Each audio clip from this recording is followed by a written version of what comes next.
Bonjour Internet et bienvenue dans cette nouvelle entrevue en compagnie aujourd'hui d'Adrien Grassard. Bonjour. Bonjour. Merci de nous accueillir dans ton nouveau théâtre, vu que tu as été nouvellement acquéreur du théâtre Les Déchargeurs. Est-ce que tu veux bien te présenter en 2 mots, ton parcours un petit peu, présenter le théâtre, et puis nous dire en gros quelles sont tes missions en tant que directeur de ce lieu? Ok, bah écoute, moi c'est Adrien Grassard du coup. À la base, moi je suis comédien et auteur. J'ai fait les cours Florent il y a 5 ans, je dirais. Et après, j'ai un peu vagabondé avec mes projets en tant que porteur de projet pour jouer dans des pièces, tout ça. Ce qui nous a amené au Covid où je suis tombé un peu amoureux du théâtre des Déchargeurs et donc j'ai fait tout un tas de choses pour pouvoir l'acquérir. C'est un théâtre qui est vachement tourné sur la poésie, surtout sur les textes, sur les auteurs. Et donc nous, on a dans l'idée de continuer cette ligne-là. Ok. Et donc toi, en tant que directeur, c'est quoi ton rôle? C'est quoi tes missions? Alors moi, mon rôle en tant que directeur, du coup, c'est d'un peu tout chapeauter. C'est-à-dire qu'un théâtre, c'est pas juste une personne, c'est beaucoup de personnes ou moins de personnes. Nous, on est 5 en tout, on est même 6 avec moi, mais je ne me comptais pas dedans, qui ont tous un rôle qui est très défini. C'est-à-dire qu'on a quelqu'un qui est directeur technique, qui est en même temps programmateur. Donc directeur technique, il s'occupe de tout ce qui est la technique, il s'occupe de tout ce qui est les techniciens. Programmateur, c'est-à-dire qu'il va faire la programmation, il va aller chercher les pièces, il va lire les projets, suivre les compagnies. On a quelqu'un qui est chargé de com. Donc ça va, c'est plutôt clair en général. Voilà, chargée de com, elle va faire toute la communication du théâtre. On a quelqu'un qui est RP, représentant public. Donc elle va plus aller chercher les partenariats avec les écoles, avec les musées. Donc tout ce qui est partenariat culturel. Et on a encore quelqu'un qui s'occupe de l'intendance du théâtre, donc de faire en sorte que tout soit fonctionnel, propre, etc. Donc moi, mon rôle, il est de vérifier que tout est bien fait et aussi de donner une direction, un cap, on va dire, au théâtre. C'est-à-dire, là, on rentre dans une nouvelle saison qui est d'après-Covid. Donc c'est de dire, nous, notre but, il est d'aller vers là. Donc comment on fait pour que chacun fasse ses tâches dans ce sens-là. En gros, c'est ça.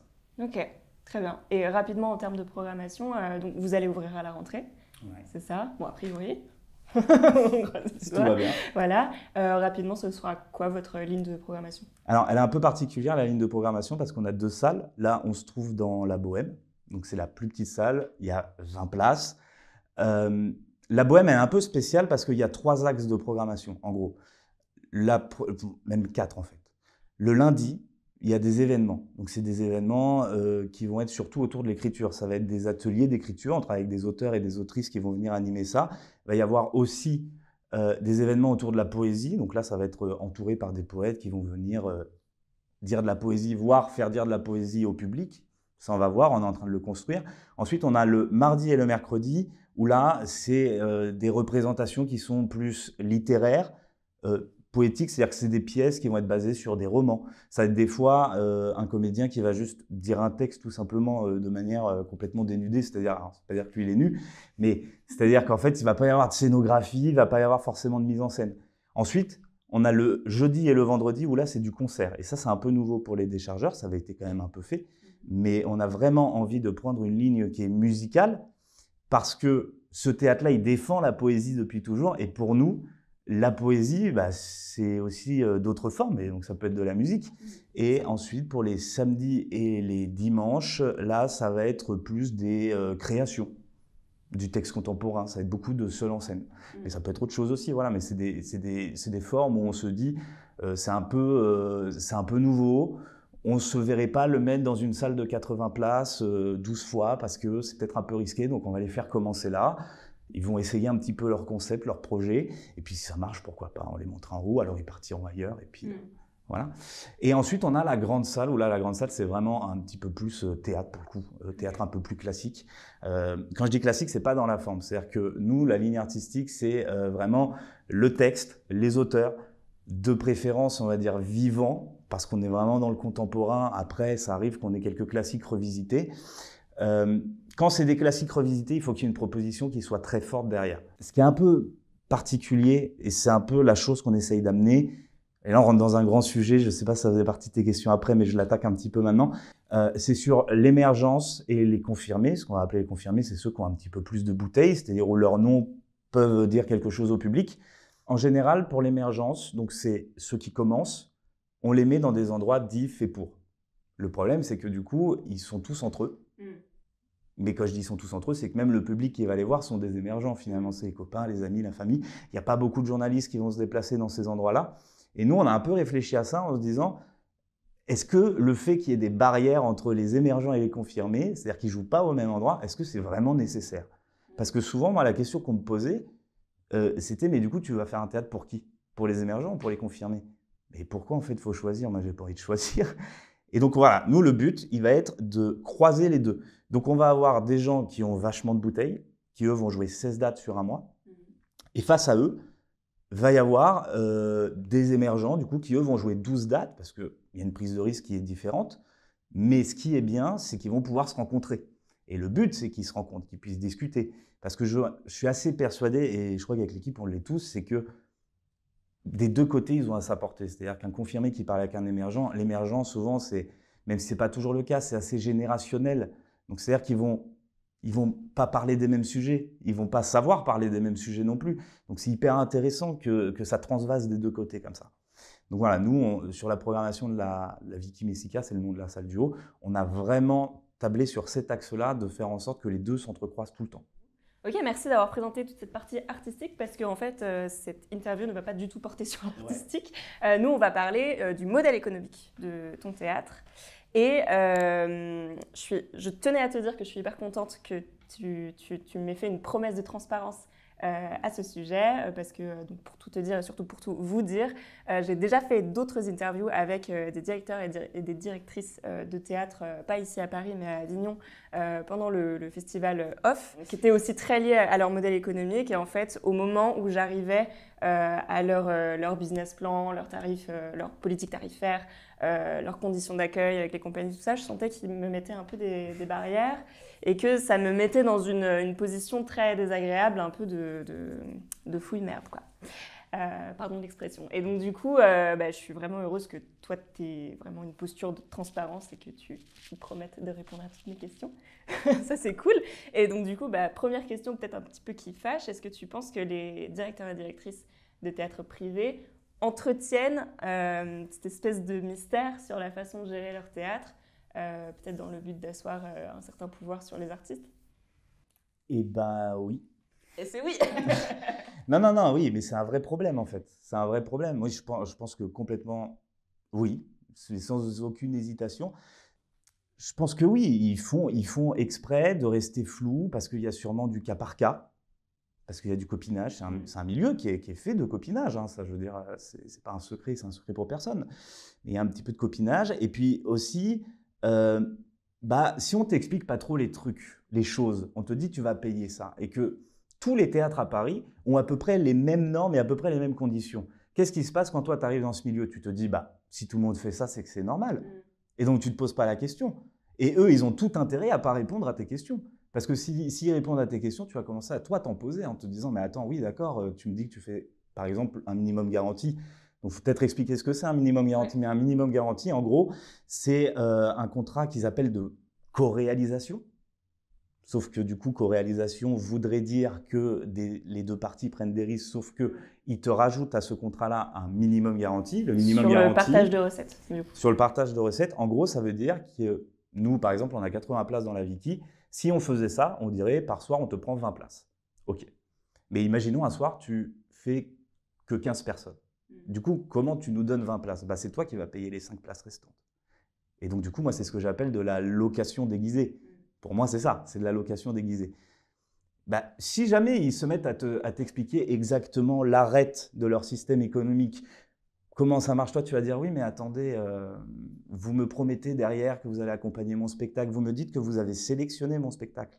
Mais alors, pourquoi je paye, du coup? Oui. Il est où le risque? Il est où le risque? Vous ne prenez pas de risque. Donc, ils font tout pour que tu ne te poses pas cette question. Après, est-ce que… Moi, je me pose la question parce que c'est une réflexion que j'ai eue quand j'ai repris les déchargeurs, parce que j'avais l'envie de casser un peu ça. Est-ce qu'ils le font exprès, consciemment ou inconsciemment? Je pense qu'il y a un peu les deux cas. C'est-à-dire qu'à Paris, vu que beaucoup de théâtres le font, je pense que tu as des gens, et moi j'ai pris cette réflexion-là d'amis à moi qui sont comédiens, qui se disent, tu es obligé de faire comme eux, parce qu'il n'y a pas d'autre solution, il faut que tu fasses comme eux, vu que tout le monde le fait, c'est la norme. Et je pense que tu en as d'autres, et c'était sûrement ceux qui sont arrivés en premier, qui l'ont fait hyper consciemment, en se disant, bon, comme ça sera plus simple, on prend moins de risques, et nous on est sûr de payer le loyer à la fin. Est-ce que c'est bien, est-ce que c'est pas bien?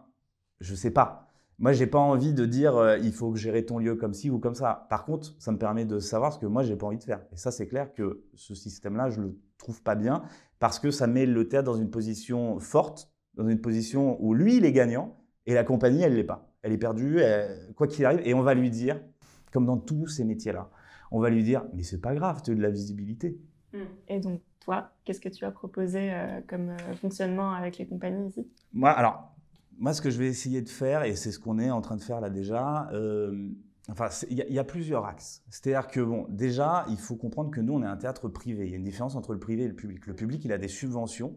C'est-à-dire, alors ça ne veut pas dire qu'il est richissime et qu'il fait ce qu'il veut, mais il a des coûts qui sont amortis par l'État. Il n'a pas forcément de loyer à payer. Enfin, voilà, il y a des choses qui sont quand même très différentes. Nous, on est un privé, donc on a un propriétaire à qui il faut payer le loyer tous les mois. On a des frais qui tombent tout le temps et on n'est pas aidé. Donc, c'est des fonds qui sont propres. Et comme je disais, il y a 5 employés, donc il faut payer les salaires, il faut payer l'électricité, enfin, c'est assez compliqué. Donc, il y a une réalité économique qui fait qu'on ne peut pas non plus s'amuser à tout offrir. Ce que moi, j'aurais bien aimé, mais on est très vite rattrapé en fait, dans la réflexion par cette réalité économique-là. Nous, maintenant, ce qu'on a essayé de faire, c'est d'essayer de trouver au maximum le juste milieu pour que les compagnies soient gagnantes, mais que le théâtre aussi soit gagnant. Donc pour ça, déjà, on a aboli le minimum garanti. Donc nous, on ne fait absolument pas de minimum garanti. On est revenu à ce qui se faisait à l'époque, parce que c'est un système qui a existé, en fait, qui a existé il y a très longtemps. Nous, on fait dans la grande salle du 60-40 en partage de recettes. Donc c'est-à-dire que les compagnies ne payent pas pour jouer et on se partage la caisse en 60-40, 60 pour nous, 40 pour eux, parce qu'avec la réalité économique, on ne peut pas faire 50-50 aujourd'hui, mais dans le futur, on a envie d'arriver en 50-50. Et en Bohème, par contre, donc vu que c'est 20 places, on est en 50-50 parce que ce serait invivable si on leur faisait du 60-40. On a autre chose aussi qu'on a travaillé qui s'appelle le plan média. Le plan média, ça fait toujours peur. J'explique un peu ce que c'est. Le plan média, en fait, quand tu joues, il faut forcément faire un petit peu de communication. Et souvent, les théâtres, ils te proposent un espèce de package, mais qui font en fonction des compagnies qui viennent jouer.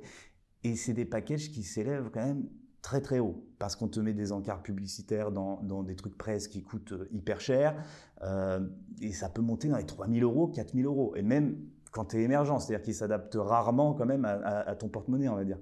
Et eux, ils te disent, oui, il le faut, il le faut. Bon. Je ne sais pas s'il faut vraiment ce package-là, mais bon, souvent on le prend parce qu'on n'a plus trop le choix. Il y a un truc que tu disais sur la position de force, je vais me permettre de le placer ici aussi parce que je trouve que c'est important. Souvent, ce plan média-là, on te le dit en tant que compagnie en tout dernier. C'est le dernier truc que tu sais. C'est au moment de signer le contrat qu'on te dit « Ah, en fait, il faudra payer 3 000 € parce que… Mais bon, c'est de la com, t'embête pas. » Donc quelque chose que tu n'avais pas forcément prévu à la base, quoi. Tu l'as rarement prévu. Tu l'as rarement prévu. Évidemment, tu as prévu des frais de com, tu sais qu'il va y avoir des affiches, des flyers, peut-être un petit peu de mise en avant sur Facebook ou sur les réseaux, mais tu t'attends pas à ce qu'on te demande 4 000 €. Et on te dit pas toujours tout ce qu'il y a dedans. Donc souvent, tu as un peu pris au dernier moment, toi tu as annoncé déjà tout Paris que tu jouais, bon bah tu signes un peu le truc quand même et tu te dis bon je sais pas trop comment je vais le payer le machin quoi. Nous on a essayé de faire un travail là-dessus parce qu'il y a quand même, c'est pas possible qu'il n'y ait pas de communication, on prendrait un trop gros risque parce qu'à partir du moment où on est en partage de recettes, si la pièce remplit pas, nous on mange aussi avec eux, donc on est obligé de les accompagner au mieux, donc il faut qu'il y ait un plan média. Maintenant on l'a réfléchi en se disant mais qu'est-ce qui est vraiment utile dans la communication? Est-ce que franchement, les encarts presse, ça marche encore? Je ne sais pas, oui, sur un certain public peut-être, mais je ne suis pas sûr que c'est là où on va taper le plus de gens. Donc, on a décidé de se tourner presque que sur le web. On a une présence en fait qui est constante sur scène web, de la programmation. Ensuite, on s'est dit, bon, on va quand même, pour annoncer le théâtre, il faut quand même qu'il soit visible dans Paris, donc on fait 45 colonnes Maurice, c'est les grosses colonnes avec toute la programmation dessus. Ça, on le fait 2 fois, au début de saison et au milieu de saison. Et ensuite, le gros truc, qui ça vraiment est le cœur de notre plan média, c'est un attaché de presse, 2 attachés de presse en fait. Il y a Catherine Guizard et Francesca Mani, qui sont des très bonnes attachées de presse avec qui on a énormément négocié et qui, vu qu'elles ont bien aimé le projet, nous ont fait quand même des prix, etc. Et ce qui nous permet d'accompagner au mieux les compagnies. Ensuite, on a pris ce plan média-là. Et plutôt que de le donner qu'à une compagnie, on a dit, OK, on va faire un truc participatif. Donc, c'est comme une espèce de grosse cagnotte commune. Nous, le théâtre, on met 20% de cette cagnotte commune, on la prend. Donc, on met 20%, nous, dedans, on remplit 20%. Ensuite, vu qu'on a des émergents qui jouent 12 dates et des confirmés qui jouent 16 dates, le montant, il est divisé entre toutes ces compagnies et en fonction du nombre de dates, il est plus ou moins grand. Donc, ce qui fait qu'on arrive à peu près 890 € pour les émergents, pour un mois de date, et pour les gens qui sont confirmés à 1 200 € environ, que eux vont devoir mettre. Donc on est passé de plan média à 4 000 € à quand même un truc qui est plus bas et qui est quand même un vrai accompagnement parce que tu as des attachés presse et ça c'est quand même pas rien. Ce qui est important aussi, c'est ce qu'on disait, et c'est pour ça aussi cette interview, c'est la transparence. C'est la transparence, c'est que ce plan média-là n'arrive pas comme une espèce de surprise au dernier moment. Nous, on a vraiment l'envie, quand le site internet ouvrira, donc normalement ça devrait être fin mai, qu'il y ait un onglet conditions, qu'on puisse cliquer dessus et qu'il y ait tout décrit dessus de plan média, ce qui contient, pourquoi tu payes, où vont tes sous, à quoi ça sert. Voilà. Ça va être très long, hein, on l'a écrit le pavé, hein, c'est un énorme pavé, mais au moins tout y est, tout est clair.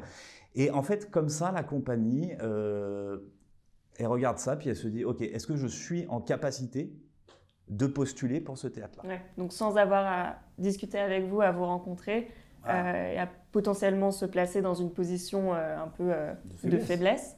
Voilà, elles ont frontalement les infos. Et puis après, elles ont tout.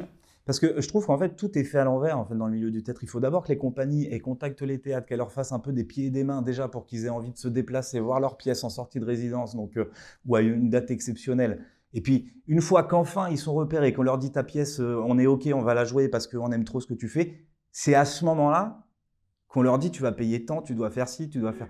Et c'est pas possible. C'est un partenariat quand tu joues chez quelqu'un. Il faut que les deux soient d'accord et que les termes soient mis en avant avant qu'il y ait discussion en fait pour la pièce. Et moi, j'ai jamais compris ça quand j'étais de l'autre côté, on va dire en tant que comédien. Quand j'allais voir des théâtres, je comprenais pas pourquoi c'était à moi de demander les conditions. Alors qu'apparemment, ils veulent que je joue ma pièce chez eux. Donc pourquoi c'est à moi de demander? Donc nous, voilà, on a décidé d'être hyper transparent là-dessus. J'espère que d'autres vont nous suivre. Enfin, j'espère vraiment que d'autres théâtres vont prendre un peu l'idée et vont se dire « Ah oui, c'est pas mal, on va faire pareil. » Okay, cool. Je vais revenir sur le côté comment fonctionne du coup ton théâtre économiquement. Tu disais donc en tant que théâtre privé, vos produits, du coup ce que vous gagnez, c'est des fonds propres.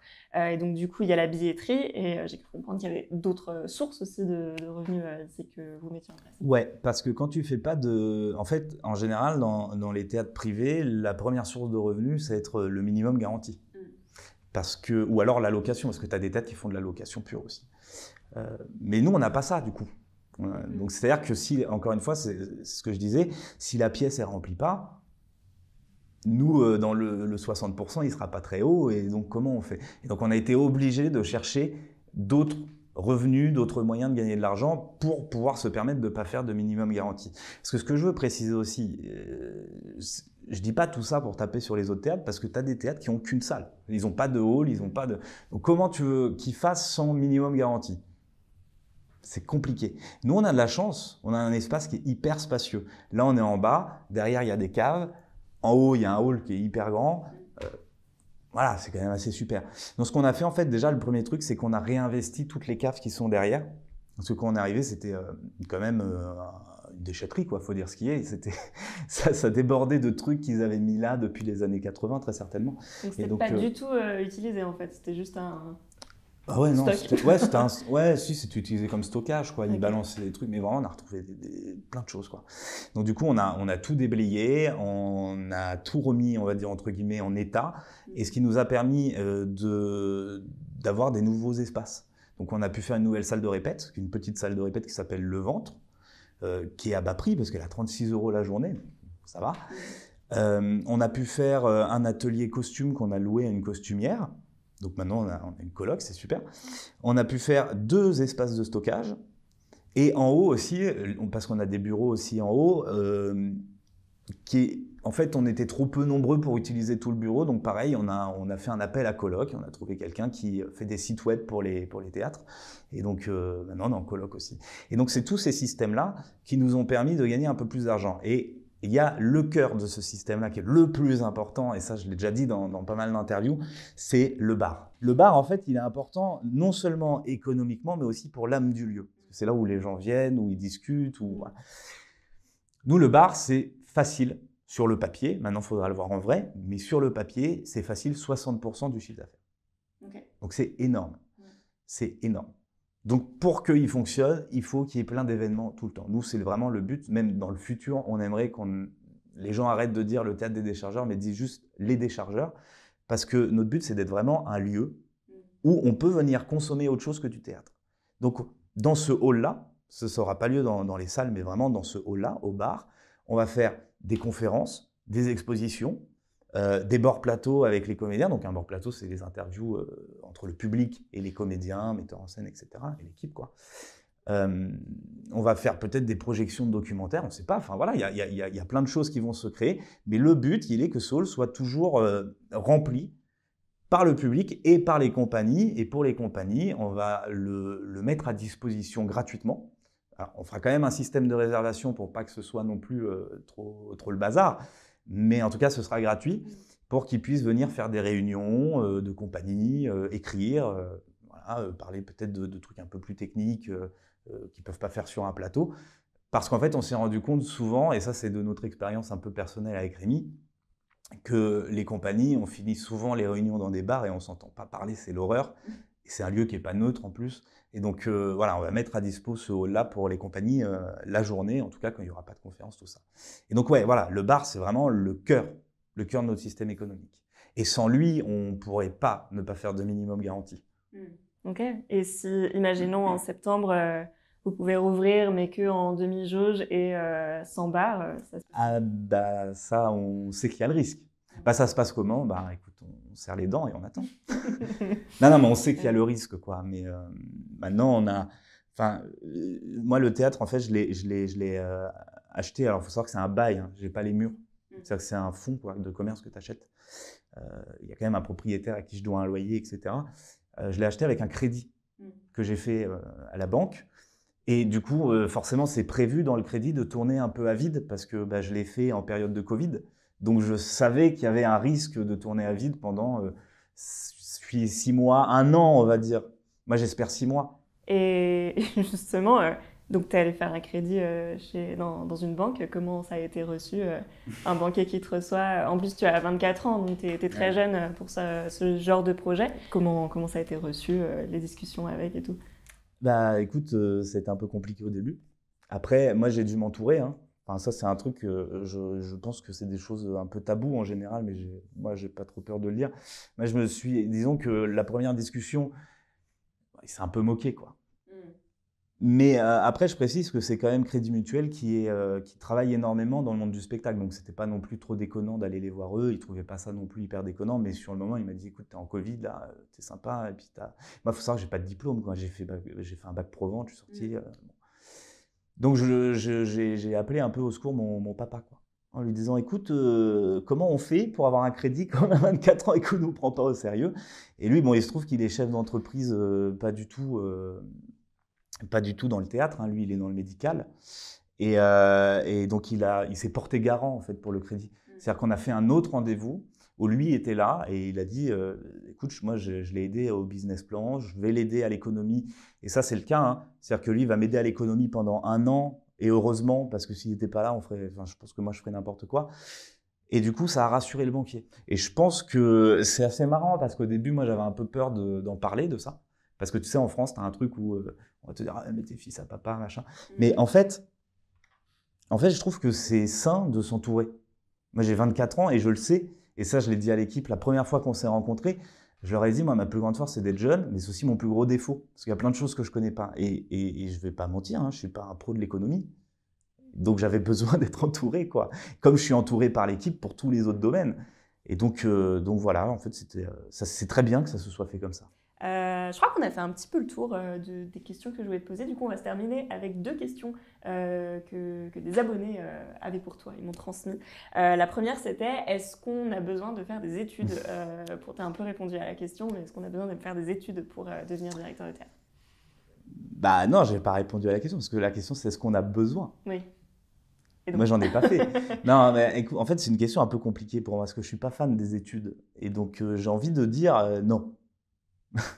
Non, je pense que tout est possible et qu'à un moment, à partir du moment où tu es ouvert, où tu es humble, parce que ça, c'est très important. C'est-à-dire que tu n'arrives pas en disant je sais tout, je vais machin.